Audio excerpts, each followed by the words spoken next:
Ang leader ng Ukraine at si US President Donald Trump parehong may kahawig na made in China. Let's set the stage for that sa report ni Darlene Kai. Blonde hair, red tie. Ang signature look ni US President Donald Trump, stolen by a Chinese impersonator. Ang made in China na kopya ng US President, bida sa Cantonese opera show na Trump, the Twins President sa Hong Kong. Bukod sa kanya, ini-impersonate din dito ang isa pang world leader, si Ukrainian President Volodymyr Zelensky, kung saan ni-recreate nila ang makasaysayang pagbisita ng Ukrainian President sa White House.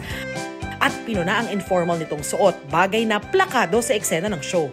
Ang writer ng palabas, ibinida si Trump dahil sa mga kakaibang pulisiya nito tulad ng pagpapataw ng tariff sa mga imported product, lalo na yung mga galing China.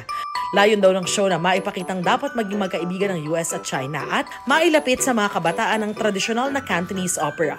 Sa katunayan, ang satirical opera show sold out lang naman.